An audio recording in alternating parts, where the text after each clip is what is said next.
Saludos amigos de Principalmente. Bienvenidos a esta nueva entrega de un programa dirigido a tratar temas de interés jurídico e institucional. Como siempre, queremos recordarles que nos pueden seguir en las redes sociales en la cuenta @principalmente-t. También pueden ver las distintas emisiones del programa a través de nuestro canal de YouTube. Principalmente, como siempre, con invitados de gran valía y talla intelectual, de gran renombre. En esta ocasión nos acompaña el destacado jurista dominicano Juan Manuel Guerrero. Acompáñenos.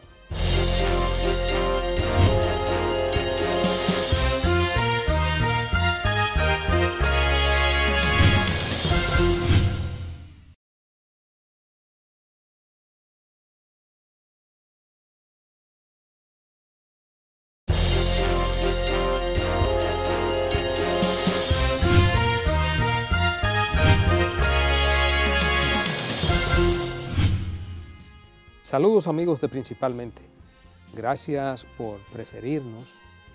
Este es un programa que tiene una misión educativa y de ilustrar a la ciudadanía sobre cuáles son sus derechos y conocer el derecho, que es una ciencia de la cotidianidad, porque el ciudadano tiene que vivir permanentemente del conocimiento de sus derechos y también de sus deberes. Hoy vamos a tener un programa muy especial con un joven profesional del derecho que se ha ganado un gran espacio en la sociedad dominicana a través de su ejercicio profesional, pero también a través de su ejercicio como magistrado. Fue juez presidente de la Corte Laboral del Distrito Nacional. Se trata del doctor Juan Manuel Guerrero. Ya ahora está en pleno ejercicio de su carrera, pero además de destacarse en el ejercicio de sus funciones, que también debo decir fue Ministerio Público, en una ocasión fue procurador fiscal adjunto del Distrito Nacional, también ahí realizó una brillantísima labor, y como magistrado ni se diga, una labor excelente, un referente en lo que ha sido su paso por la Judicatura Nacional. Decía que además de la destacada participación que ha tenido Juan Manuel en los ámbitos del Poder Judicial y también del Ministerio Público, también ya en pleno ejercicio profesional, pero hay otro ámbito importantísimo en el que Juan Manuel se ha destacado y que tiene que ver con el mundo académico. Es un profesor destacadísimo de diferentes materias que son de mucha actualidad, como el derecho administrativo, derecho constitucional y, por qué no, también derecho laboral, que es uno de los ámbitos que él maneja. De manera que hoy tendremos un programa muy educativo con un intelectual del derecho, una persona que maneja con una destreza extraordinaria los diferentes conceptos del derecho y sobre todo del derecho actual, porque es uno de los abogados, yo diría, más actualizados con que hoy cuenta la República Dominicana. Para honra de Ramón, mía y también del licenciado Olivo Rodríguez y Huertas, que hoy lamentablemente no nos acompaña por compromisos compromiso extraordinario que tuvo. La verdad es que principalmente nos sentimos hoy sumamente halagados de contar con este profesional del derecho, joven, con una capacidad a toda prueba, y que ya al salir de la Judicatura Nacional, salir básicamente de la presidencia de la Corte de Apelación Laboral del Distrito Nacional, está en pleno ejercicio profesional de derecho, además atendiendo a sus responsabilidades en el ámbito académico, que hace muchos años está en la misma. De manera, Juan Manuel, que para nosotros principalmente es un verdadero honor contar con tu presencia, y vamos a aprovechar para de inmediato hablar sobre ese derecho que tú has manejado tanto en los ámbitos que hemos destacado como en el ejercicio de tu carrera como profesional del derecho. Tiene que ver con el derecho laboral, tiene que ver con el derecho administrativo, y quisiéramos que tú nos explique al público principalmente cuál ha sido la evolución desde tu punto de vista que ha experimentado el derecho administrativo, el derecho público en República Dominicana a partir de una serie de reformas que se han producido en República Dominicana en los últimos 10 años. Sí, primero agradecer la invitación y esta introducción. Por eso es que es bueno venir a programas de amigos que ven virtudes en donde son escasas. Así que no tengo con qué pagar esta introducción tan especial y por supuesto paso enseguida a contestar tu pregunta sobre la evolución del derecho público y más concretamente del derecho administrativo en los últimos 10 años. Yo creo que con la ley 1494 del año 1947 habíamos tenido una legislación carente de materialidad, en el sentido de que era el tiempo de la justicia retenida, toda vez que un órgano tan importante como es la Cámara de Cuentas tenía doble función, la función de ser control externo, pero además tener esa función jurisdiccional de control de los actos administrativos en procura de la defensa de los intereses del ciudadano. Esa doble función era una función muy difícil de sostener, por tanto, con la promulgación de la ley 1307 en el año del 2007 damos un salto copernicano, es decir, habilitamos una jurisdicción propiamente dicho, imbricada dentro del seno del Poder Judicial, que ya había dado notaciones también desde 1997 de un cambio importante en el modo de manejarse el sistema de administración de justicia con la independencia, con la profesionalidad. Y entonces se hace heredera la jurisdicción contenciosa administrativa de estas mismas características y entonces eso contribuye a hacer ese impacto tan trascendente con que el ciudadano de hoy día cuenta. Es la posibilidad de reivindicar sus derechos en un tribunal que funciona a tiempo completo, con jueces educados en la juridicidad, con jueces sensibles a lo que es la relación entre el interés colectivo y, por supuesto, los intereses del ciudadano. Eso implicó un renacer del derecho administrativo, o si se quiere, realmente su nacimiento a la vida donde hay un verdadero control jurisdiccional.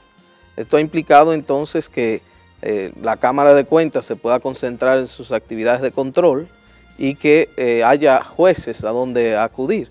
Pero en esa evolución, Juan Manuel, vemos que muy recientemente también han intervenido otras leyes que han venido a completar el cuadro. Recientemente ahora hay una ley sobre el procedimiento administrativo. ¿Tú visualizas que esto viene a profundizar ese cuadro, digamos, de despertar del derecho administrativo? ¿Cómo tú valoras esa?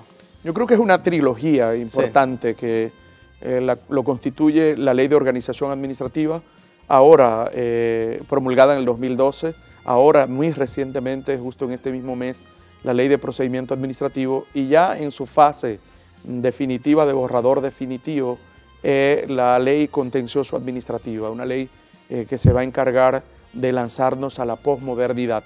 Y con esta trilogía yo creo que el ciudadano estará armado de las categorías jurídicas suficientes para conducirnos a ser verdaderos ciudadanos del siglo XXI. ¿Por qué es tan importante el derecho administrativo?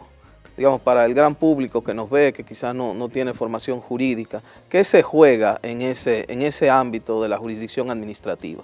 La jurisdicción administrativa, sobre todo, somete al poder a juridicidad. Hay que decir que ese ogro filantrópico de que refería Octavio Paz, o el propio Hobbes, cuando definían al Estado, el Estado como maneja, tiene el monopolio de la fuerza, sus actos son autoejecutorios, autoejecutivos y por supuesto están vinculados a una presunción como la de legalidad. Todo acto administrativo se presume vinculado a legalidad y por tanto resultan esas características. Eso hace que no se tiene que procurar un refrendamiento del poder jurisdiccional, el acto es ejecutorio por sí mismo y entonces si encuentra a un ciudadano desprotegido, la relación se hace bastante desequilibrada. Entonces el derecho administrativo lo que hace es justo establecer un equilibrio necesario en la protección del interés colectivo, que es el que maneja el poder público, la administración y por supuesto los intereses de nosotros, de los ciudadanos, que al decir de un buen amigo de este programa, que es el jurista Eduardo Jorge Prats, debe hacer felices a los ciudadanos. Y no podemos conseguir felicidad si espontáneamente no se nos brinda, entonces la jurisdicción se encarga de someter al poder a derecho. Porque hay ocasiones obviamente en que la administración se aparta de la legalidad y hay ocasiones en que se afectan derechos. Entonces ahí obviamente que el ciudadano tiene que contar con esa herramienta, ¿no? Sí, por supuesto. El poder en procura de satisfacer el interés colectivo a veces peca por defecto, pero la mayoría de las veces peca por exceso. Y entonces en ese momento es que ese vigilante, que es el poder judicial, que es el vigilante de todo el aparato de poder del Estado, entonces dice hasta aquí. Hasta aquí empieza el abuso de los derechos y el ciudadano entonces encuentra protección efectiva. En el marco de las relaciones entre el Estado y los particulares, pero más bien cuando se trata de generación de servicios públicos y más que generación, concesión de servicios públicos, al Estado se le da una especie de preeminencia y sobre todo muchos autores hablan de que cuando se da este tipo de relación, la máxima pacto non servanda no es aplicable, es decir, no tiene una aplicabilidad general en el sentido de que el Estado está llamado a velar por el derecho de la colectividad. ¿Cuál sería, qué interpretación usted le daría a esa visión que se tiene del derecho administrativo con relación al respecto a lo pactado? ¿Cómo se puede interpretar y ese superpoder que se le da al Estado, sobre todo cuando se trata de concesiones de servicios públicos?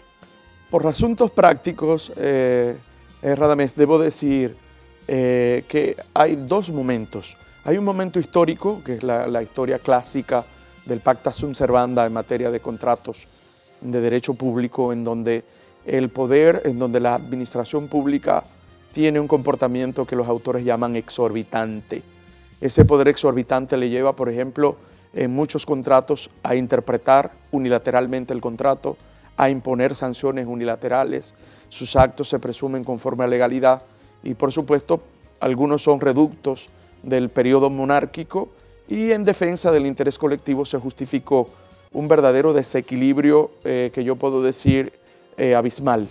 Sin embargo, hay que decir que la doctrina más moderna intenta acercar en la medida de lo posible y sin sacrificar el interés colectivo, eso que tú has esbozado como la máxima del Pacta Sunt Servanda o como el Rebus Sic Stantibus, que nos vienen del derecho clásico. Es decir, hoy día se hacen intentos serios por los que esos resabios de la monarquía no tengan una expresión tan límpida, sino bien atenuada, por supuesto, tomando en cuenta de que para satisfacer al interés colectivo se necesita de una instrumentalidad y a veces ese comportamiento exorbitante de poder imponer una sanción a tiempo para conjurar un daño mayor, entonces está legitimado en el derecho. Esa posibilidad también de interpretar, incluso de romper unilateralmente en ciertos contratos, es parte de esa exorbitancia. Muy bien. De modo que entonces se han ido introduciendo técnicas para lidiar, llamemos así, con las variaciones que haya en las condiciones, donde no solo, donde las personas contratantes con el Estado tienen, llamémoslo, más garantía de sus derechos, más respeto a la estabilidad de lo contratado. Así es, y un ejemplo probablemente pueda ser significativo. En el año 2006, un buen amigo de este programa también, Ernesto Ginesta Lobo, de Costa Rica, hizo una decisión grandilocuente, una decisión en donde hacía ya con carácter facultativo el tener que recurrir las vías administrativas previas, singularmente la acción o recurso de reconsideración y el recurso jerárquico que en derecho clásico e incluso en derecho moderno ha sido, y en derecho comparado tiene la expresión obligatorio. No me podía saltar al contencioso administrativo, no podía llegar a la jurisdicción si el expediente no causaba estado, es decir, si no recorría la vía administrativa previa. En la ley 1307, con esa revolución Domínguez, que en su momento el profesor Olivo Rodríguez, que es toda una autoridad en esta materia, nosotros tomamos en ese momento por vía legislativa, uno de los pocos países en el mundo que lo tomaba por vía legislativa, el carácter facultativo de los derechos, del derecho a irnos directamente a la jurisdicción contencioso administrativa. Inauguramos una nueva técnica, de eso que hablaba Ramón, con denodada maestría, de manera que enseñamos al mundo, si se quiere, que una técnica que había sido introducida por vía pretoriana en Costa Rica y que reclamaba buena parte de la doctrina, el propio Tomás Ramón Fernández, Eduardo García Enterría, había hablado ya de que eran institutos que no podían compadecerse con la modernidad, pero que a pesar de esos estertores no había habido modificación en ese sentido y se introdujo por primera vez en la República Dominicana. Alguien decía, Juan Manuel, alguien que nosotros entrevistamos aquí en este programa, y precisamente una persona que al igual que tú discurre con mucha facilidad por su profundo conocimiento en el derecho público, derecho administrativo, que el derecho administrativo como materia, debiera enseñarse desde que se inicia la carrera de derecho hasta que termina. ¿Qué opinión te merece a ti esa visión? ¿Tú crees que ciertamente el derecho administrativo hoy día, con el desarrollo de la sociedad, en los países donde tenemos constituciones como la nuestra, que propugnan por un Estado social democrático de derecho, ciertamente las facultades de derecho deben recomponer sus programas de estudio e incluir el derecho administrativo desde que se inicia la carrera de derecho hasta que culmine? Yo creo que sobre todo, Radamés, importantizar los estudios del derecho público. Vivimos de espaldas al derecho público por mucho tiempo y yo creo que es un pecado imperdonable de toda la nación el vivir de espaldas a una disciplina tan importante para apuntalar el Estado social, democrático y de derecho. Sin embargo, eso viene recibiendo un cambio dramático. Yo creo que es escasa la familia de hoy que no tenga un abogado. Y si hay más de un abogado, yo te aseguro que la probabilidad que esté interesado hoy día en hacer una tesis sobre derecho público es bastante alta. Antes nuestros sobrinos, nuestros hijos, se preocupaban por hacer una memoria de investigación en derecho empresarial, en derecho civil, en la gestión de negocios ajenos, etc. Hoy día no. Hoy día el ciudadano se empodera de la jurisdicción. Y qué bueno que la ley 1307 nos regaló eso, una jurisdicción donde poder reclamar, porque parte de lo que apuntaló el retraso era el no poder contar con una jurisdicción. Es muy difícil que en países como el nuestro se dé un salto exponencial sin que haya un tribunal abierto a escuchar las quejas, los reclamos ciudadanos. De manera que no por pura casualidad desde el 2007 estamos asistiendo a una verdadera revolución, no solo en el seno de la administración pública, que también se da, sino en adición en las universidades, que es donde empieza y termina todo. También hay como una especie de nuevo derecho, como se ha dicho frecuentemente, o sea, una profusa intervención legislativa, leyes de telecomunicaciones, de energías, de diferentes ámbitos regulados, que obviamente para ser operativas al final, de ahí la importancia de la ley 1307, que permite llevar a los tribunales y llegar a los tribunales en procura de tutela y otros tipos de, digamos, de acogida por parte del sistema judicial a los derechos que estén en juego. Pero ese es un punto también yo creo que influye mucho en el tema de por qué hoy en día hay tanto interés, porque hay tantas leyes nuevas en los últimos años que obviamente implican la necesidad de de concentrarse en el estudio de este ámbito que tiene que ver tanto con la vida de cada uno de nosotros. Sí, yo creo que ustedes que son los dos citadinos, a diferencia mía, de un origen netamente campesino, se decía en mi campo que lo importante no es pintar la paloma, sino pintarle el pico y que coma. El hecho de que los servicios públicos, ese concepto grandilocuente, esbozado desde la Universidad Francesa, con gente importante como Joriot, con posterioridad, con gente como el decano Bedel, con Georges Bedel, Jean Riveraud, etc. Ese concepto de servicio público clásico que viene siendo replanteado a partir de los años 80 como servicios económicos de interés colectivo, los aportes de las escuelas de Chicago y de London School of Economics, encuentran formas novedosas y posmodernas de brindar estos servicios necesarios, estos servicios imperativos que hacen parte del plan de vida de nosotros como ciudadanos.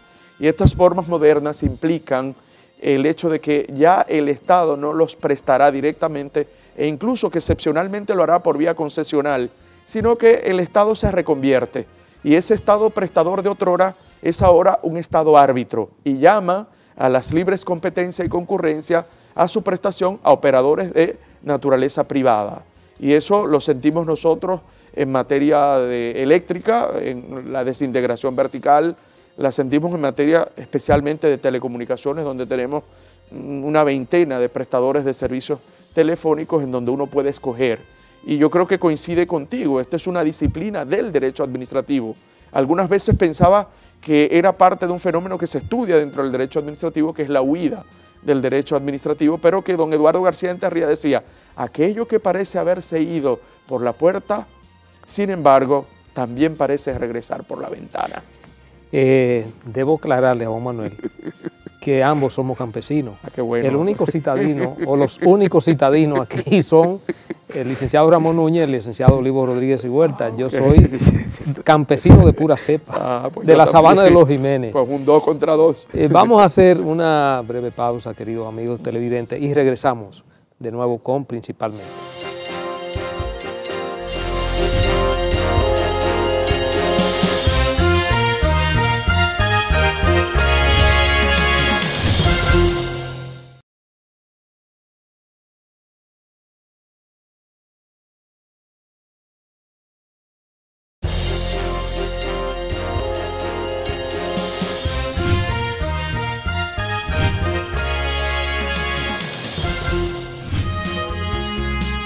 Seguimos, amigos, con Principalmente, hoy con la agradabilísima presencia de nuestro querido amigo, distinguido jurista dominicano, Juan Manuel Guerrero. Juan Manuel, hemos visto la parte del derecho administrativo, derecho público. Obviamente el derecho administrativo y el derecho público requeriría de varios programas y yo sé que tú con muchísima facilidad te responderías cualquiera de las inquietudes que puedan surgir de parte nuestra y también yo sé que son inquietudes que también tienen los amigos televidentes. Pero vamos, porque la vastedad de tu conocimiento abarca no solo el derecho administrativo, el derecho público, sino que también tú eres un gran especialista en derecho laboral. Bueno, te sirvió de mucho dirigir por varios años, presidir la Cámara Laboral del Distrito Nacional, la Corte Laboral del Distrito Nacional. Pero hay un ámbito también en el que tú discurres y tienes grandes conocimientos, que es el derecho constitucional. El derecho constitucional, a partir de la nueva reforma, la Constitución de la República, la Constitución del año 2010, ha venido con un auge incremento en la República Dominicana. Ya son muchos los jóvenes juristas, los abogados que se han interesado en formarse en esa parte tan importante del derecho público, que es el derecho constitucional. Yo recuerdo que cuando nosotros estudiábamos en la Universidad Autónoma de Santo Domingo, apenas recibíamos Constitucional 1 y Constitucional 2. Ya yo sé que no solamente en las materias que integran el pensum de la carrera del derecho, sino que ya se están dando maestría y que hay alianzas estratégicas de diferentes universidades con universidades extranjeras, asimismo como la Fundación Global, Democracia y Desarrollo, que se han impartido diferentes maestrías de Derecho Constitucional o de áreas especializadas de Derecho Constitucional, como el Derecho Constitucional Procesal, que ya también es una vertiente que tú manejas con mucha facilidad. A raíz de la proclamación de la nueva Constitución, ¿cuál ha sido, desde tu punto de vista, el redimensionamiento que ha tomado el derecho constitucional en República Dominicana, sobre todo tendente a aterrizar lo que son las instituciones y, más que eso, a contribuir al fortalecimiento de la institucionalidad del Estado social democrático de derecho en nuestro país? Miren, yo me atrevo a decir que el constitucionalismo moderno es un eje transversal del que no escapa ninguna disciplina. Yo me atrevo entonces a especular con ello de que el que no sabe un poco de derecho constitucional en materia jurídica sabe de poco, porque los cambios dramáticos que se producen en las distintas disciplinas se han hecho desde el derecho constitucional. Y miren, más allá de la polémica que mantenemos los constitucionalistas con los administrativistas, en el sentido que nosotros decimos que el derecho administrativo es el constitucionalismo de la cotidianidad, el que se aplica hoy en el tiempo y en el espacio y el que se exige en el tribunal. Sin embargo, eso es un poco casi en tono de chiste. Lo cierto y más serio es pensar de que cuando se descubre la fuerza normativa de la Constitución, cuando deja de ser mero programa político, cuando deja de ser un mero desideratum para volverse norma, y la mayor de las normas, como dicen los alemanes, la Grundnorm, ese concepto de norma exigible en el tribunal, entonces da un redimensionamiento. Cuando yo estudiaba, que yo creo que le duplico la edad a cualesquiera de ustedes, nosotros no teníamos esa información. La Constitución era únicamente una mera poesía en donde se hacía el reparto de los poderes. Hoy día no.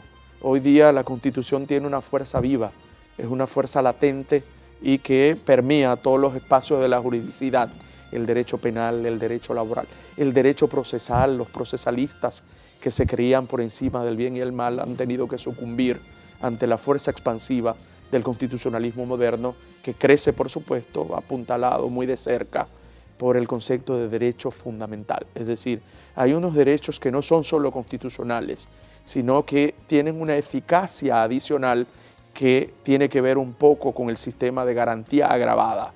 Y esa hipergarantía permea esos derechos subjetivos vestidos ahora de derechos fundamentales y que, a decir de una tesis incluso, tienen una exigibilidad que no tiene que ver con formulaciones, con solemnidades, con el conteo de unos plazos, con el paso por aprobaciones congresuales. Dice una tesis que son exigibles y que tienen una cláusula de self-executing, como de autoejecutividad, más allá de todos esos formalismos, que es protegido por el bloque de constitucionalidad y que participan también del control de convencionalidad. La Constitución de la República, la actual Constitución, obviamente planteó toda una agenda de readecuación normativa. O sea, una serie de leyes o que debían adecuarse o que debían promoverse, digamos, a los fines de cumplir con el programa constitucional. Porque la Constitución, aunque es normativa, también implica que la intervención del legislador en muchos ámbitos. ¿Cómo tú ves que se ha desarrollado esa tarea? Estamos todavía a medio camino, falta mucho por hacer en términos de esa renovación, porque recuerdo que se hablaba de una cantidad de leyes importantes. Sí, sí. Yo creo que se hace camino al andar. Probablemente no se esté haciendo con la celeridad debida, pero sin embargo ha sido un cambio con un sentido de la oportunidad. Yo creo que algunas tan importantes como la de organización del Estado ya se hizo en el 2012. Ya en el 2013 tenemos la de procedimiento administrativo y muy probablemente a final de años tendríamos la del contencioso administrativo. Pero en adición hay que decir que la propia Constitución parece haber conjurado esa lentitud típica del legislador en cualquier país del mundo, y es que su eficacia normativa no es cierto que no necesite de esas leyes de acompañamiento y que ella misma da unos plazos para que sea complementada, sino que nadie podría decir que tiene una orfandad absoluta, porque desde su propia normativa constitucional las construcciones que se pueden hacer son maravillosas, sobre todo para la protección de esos derechos fundamentales, de esos derechos ciudadanos que no pueden esperar. Una ventaja de no tener una constitución tan lacónica, sí, tan breve, quizás como la anterior, donde sí, aquí tenemos totalmente. Y sobre todo de tener una práctica constitucional que la acuerda como una constitución viva, una constitución normativa y en donde sus normas son eficaces y son reivindicadas directamente en el tribunal. Exactamente, eso te iba a decir, Juan Manuel, que nosotros que siempre propugnábamos por la creación de un tribunal constitucional en República Dominicana, en el entendido de que se podía constituir en el guardián de la Constitución y sobre todo más que en guardián de la Constitución, en el guardián de los derechos fundamentales de todos los ciudadanos. Parece que finalmente lo que abogábamos por esa idea, que era una idea en los años 90, tuvimos la razón. Desde tu punto de vista, ¿cómo tú evalúas el trabajo incipiente, ¿no?, del Tribunal Constitucional, que ya en un año y algo, un año y meses, ha evacuado decisiones importantísimas, tendentes precisamente al reconocimiento de derechos y que se han creado de una u otra manera, ha venido creando precedentes en República Dominicana? ¿Cómo tú evalúas ese trabajo a pesar de las dificultades que debe tener todo órgano que es apenas un niño que comienza a dar sus primeros pasos? ¿Cómo tú evalúas el esfuerzo, el trabajo que ha venido realizando el Tribunal Constitucional tendente precisamente a aterrizar esos derechos que contempla nuestra Constitución, considerada una de las constituciones más liberales y democráticas de toda América Latina? Por seriedad intelectual debo decir que al principio de la discusión me ubiqué dentro de los que pensamos que debíamos tener una sala constitucional imbricada en el seno de la Suprema Corte de Justicia, una especie de darnos el chance de andar en pantalones cortos para después ponernos los pantalones largos. Después que la mayoría optó por esta fórmula, entonces me adherí. Y observo con cautela, debo decir también la verdad, observo con cautela porque a veces el tiempo es corto, faltan por decidir cuestiones de interés capital en las relaciones de las instituciones entre sí, pero sobre todo las instituciones con los particulares. Una corte como la de Colombia, su primera evaluación la hice en los 5 primeros años y no me gustó. Sin embargo, a partir del 6º año, el cambio fue dramático, hubo gente que se formó, hubo gente que se preparó, que fue a Alemania, que fue a Italia, que fue a España, que abrevó de otras fuentes que yo creo que es el camino, la del derecho comparado. Me parece que el tribunal acierta cuando escoge y selecciona como abogados ayudantes a gente de muchísima capacidad, jóvenes talentosos que duplican los talentos míos y de ustedes dos, pero como por 5 veces, pero para orgullo de nosotros 3, porque de alguna manera son nuestros alumnos y nosotros lo hemos apuntalado, lo hemos impulsado.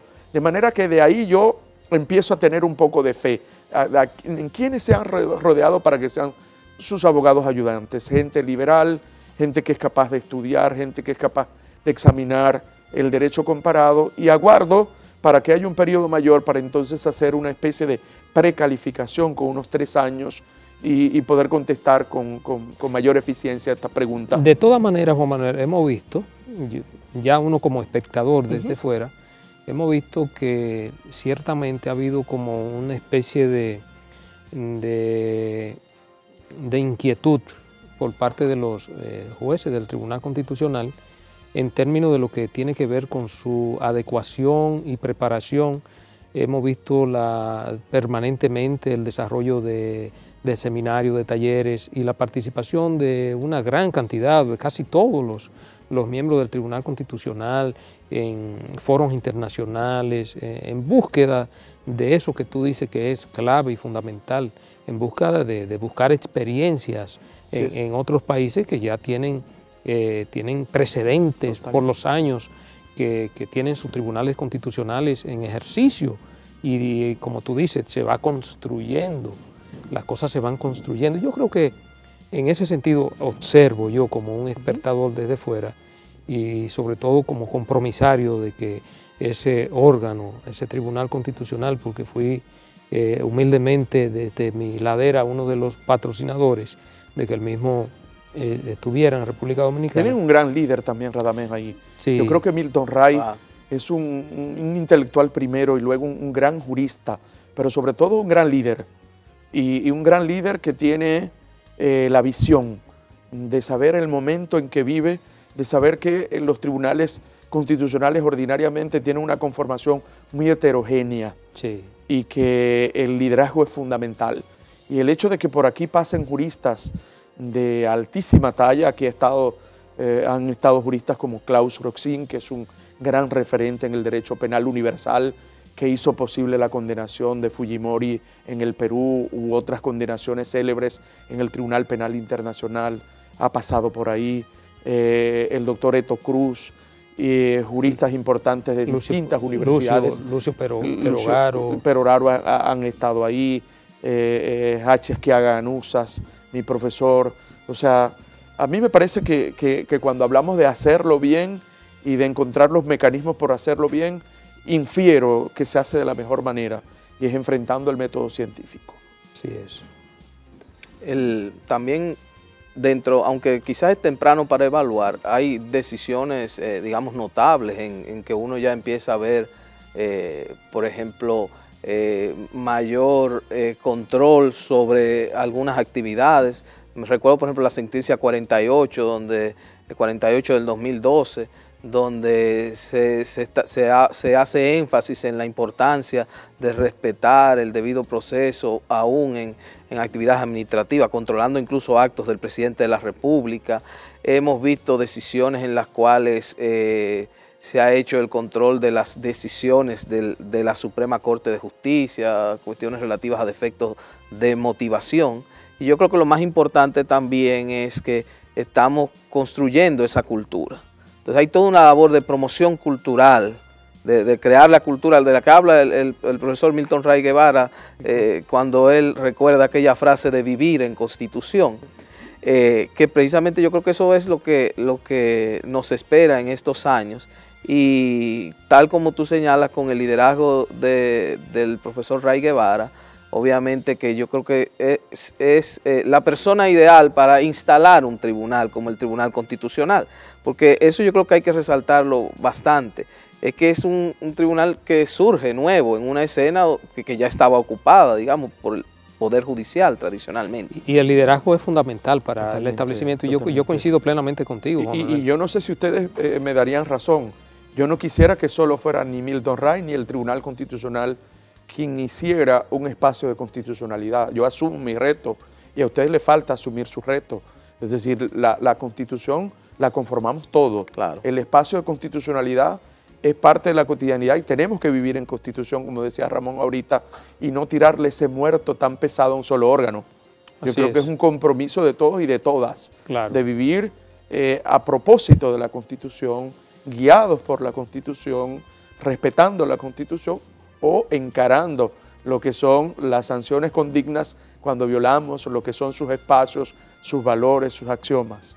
Y tenemos la doble ventaja en nuestro país de la coexistencia del sistema mixto de control de constitucionalidad, es decir, en el que hasta un juez de paz es un juez constitucional. No tenemos con qué pagarle al juez Marshall. Exacto, al juez Marshall. De Madison versus Marbury, no tenemos nunca con qué pagarle. Claro, entonces eso que tú dices, la verdad que nos da una gran ventaja. Mucho. Hablando con otros constitucionalistas, precisamente Lucio Pegoraro decía que es una gran ventaja que un sistema constitucional tenga ese sistema mixto, Sí. porque le da la posibilidad al juez de derecho común también de ser un guardián de la Constitución. Somos un crisol de razas y también somos un crisol normativo. Y yo creo que eso hace posible, y es la ventaja y la diferencia con Europa, en donde parece haberse casado sin divorcio con el sistema austríaco de control concentrado, en donde la relación con la norma es de legislador negativo, de expulsión de la norma o de aceptación de la norma. En el caso nuestro es un sistema bastante rico porque en lo que es el control difuso de constitucionalidad, la norma no sale del ordenamiento, sino que es inaplicable para las partes que se proveen en justicia, en una especie de res inter alios. En el caso cuando hay una sensación de que no es compatible con el sistema completo, con el ordenamiento, entonces se encaminan esfuerzos porque esa noción de legislador negativo haga posible la expulsión de la norma que es incompatible con los valores o con la letra de la Constitución. Ese sistema de justicia constitucional que es servida, digamos, por el Tribunal Constitucional, pero también por los demás jueces, por los jueces propiamente del Poder Judicial, hay una ley importante en todo esto, que es la ley 137-11, ¿no? Sí, que es la ley de procedimiento, de la ley orgánica del Tribunal Constitucional y los procedimientos constitucionales.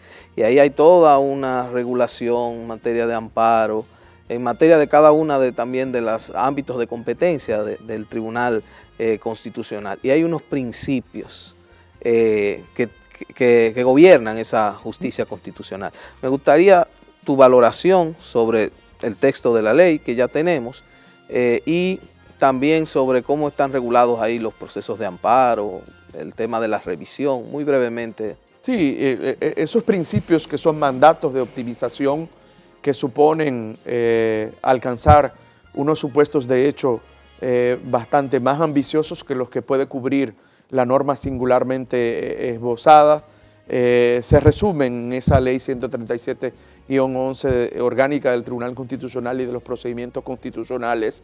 Hay los modos de tutela efectiva para los distintos derechos fundamentales, sobre todo para los más urgidos, como el habeas data, como el habeas corpus, como el amparo de cumplimiento y de otros no menos importantes. Es decir, allí en donde aparece la posible lesión de un derecho fundamental, hay un procedimiento instituido que ha sido ya, digamos, anunciado por el texto constitucional, pero vigente a través de unos pasos, a través de la ley adjetiva que los viabiliza. Eso hace que la efectividad del derecho sea todavía más clara, se puede visualizar con más claridad desde la perspectiva que aparecen unos procedimientos instaurados en esta ley adjetiva. Juan Manuel, hay un principio que es el de plazo razonable, sí, que nos obliga a hacer una pausa. Sí, vamos a hacer una pausa para seguir con este y otro tema principalmente.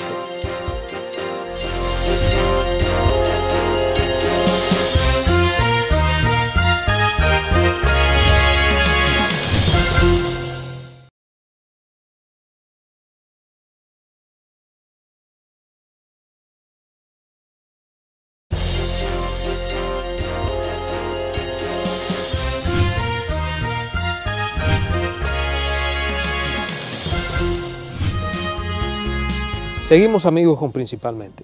Juan Manuel, hay un tema que es obligatorio tratarlo contigo y no podemos dejarlo pasar, porque es un tema también que tú manejas con mucha profundidad. Se trata del tema laboral.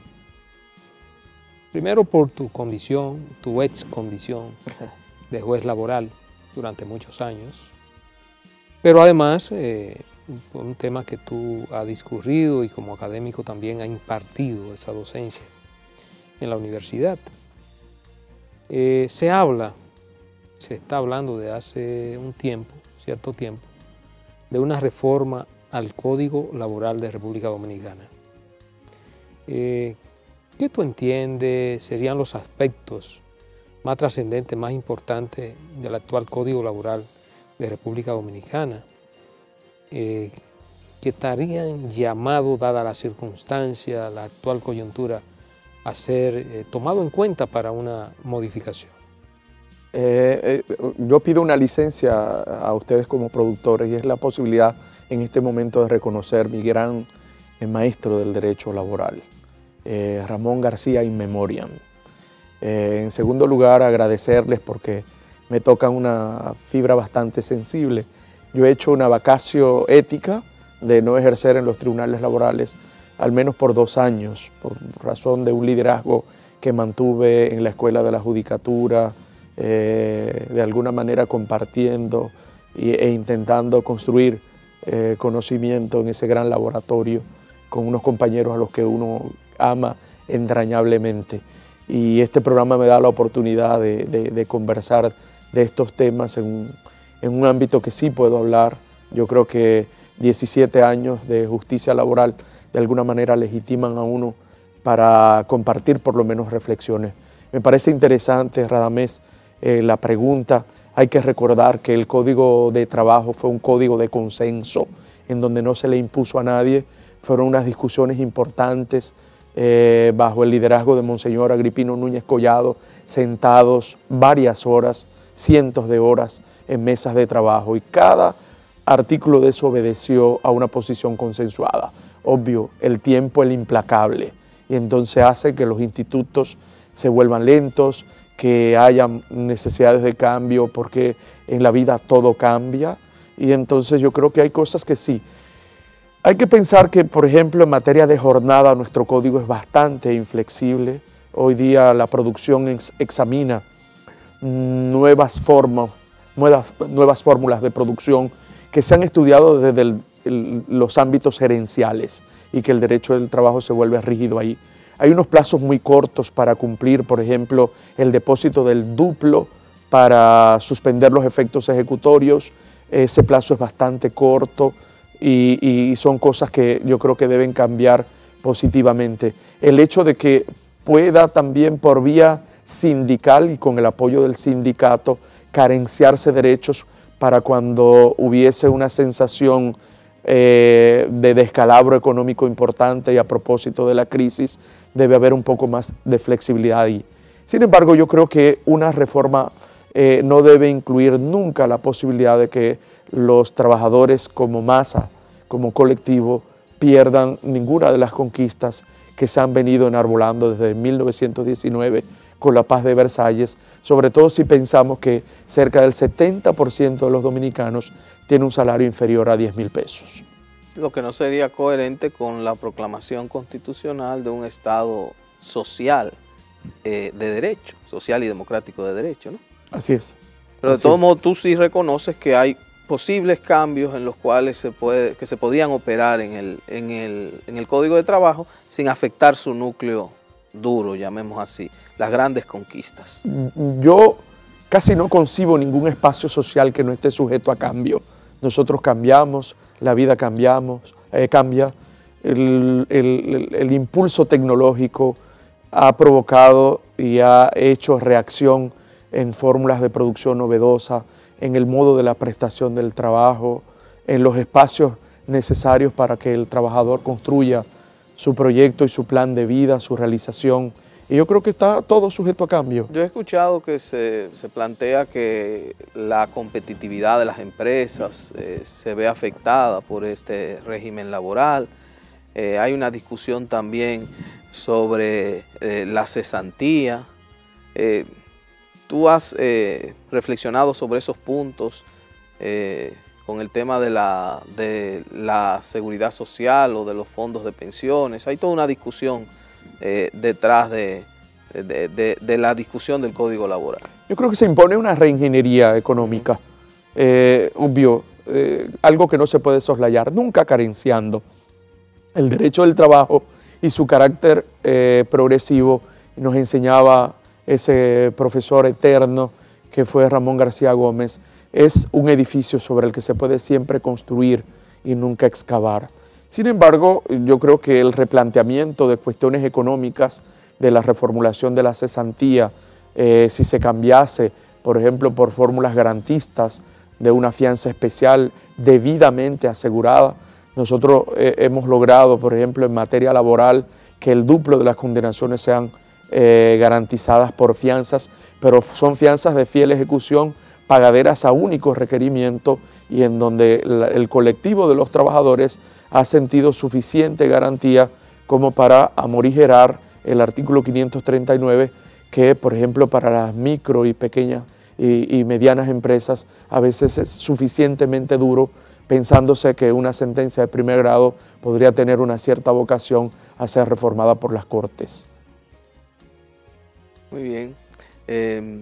Yo creo que otro aspecto ahí, para no salirnos en el poco tiempo que nos queda, del derecho laboral, y aunque toque mucho digamos, lo que ha sido tu experiencia de 17 años, el funcionamiento de los tribunales laborales ha sido muy ágil. Ha habido una verdadera respuesta en la protección de los derechos de los trabajadores, pero hay un aspecto que tiene que ver con la conciliación, como está regulado en el Código de Trabajo.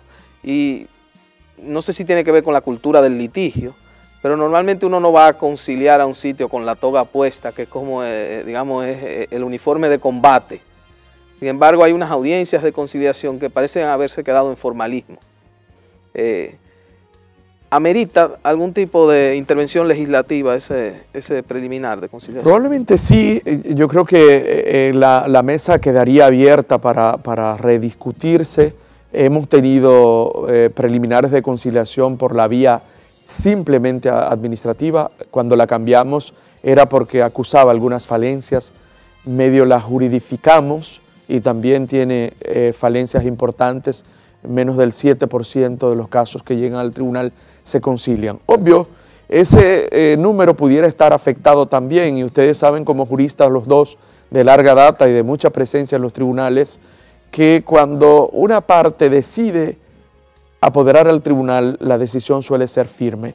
Y en segundo lugar aparece, digamos, un crédito bifurcado. En el crédito potencial que asume como expectativa el abogado que sirve de acompañamiento como apoderado especial, y el originario, que es el de la reivindicación del empleador o del trabajador, el 95% de las veces el propio trabajador y muy escasamente el empleador. De manera que no es el espacio propicio un tribunal probablemente para manejar esa conciliación, y es el mismo juez de jurisdicción de juicio el que lo conoce. Se ha indicado que quizás en los tribunales colegiados haya uno que salga de la misión jurisdiccional y haga las veces de ese conciliador.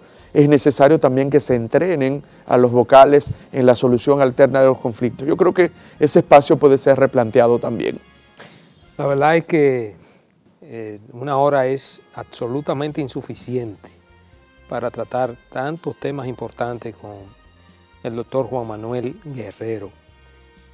Vamos a comprometerlo a que en una próxima ocasión nos dediquemos específicamente a la materia laboral, que yo sé que le interesa mucho al ciudadano común, al ciudadano de a pie, también a los abogados y a los estudiantes de Derecho, porque la verdad que Juan Manuel es un maestro del derecho laboral y no tuvimos ahora la oportunidad de discurrir por todos esos vastos conocimientos que Juan Manuel tiene del derecho laboral. Y lo vamos a comprometer, Ramón, a que en una próxima ocasión vamos a dedicar un programa de manera exclusiva al estudio del derecho laboral, del cual es uno de los más grandes especialistas que cuenta la República Dominicana en la actualidad, incluyendo ahí a nuestro distinguido y gran profesor, el doctor Rafael Alburquerque. La verdad, Juan Manuel, que muchas gracias. Ha sido un gran honor tenerte aquí principalmente. Igualmente, qué bueno es estar en buena compañía de gente que uno quiere, de dos buenos amigos. Muchas gracias.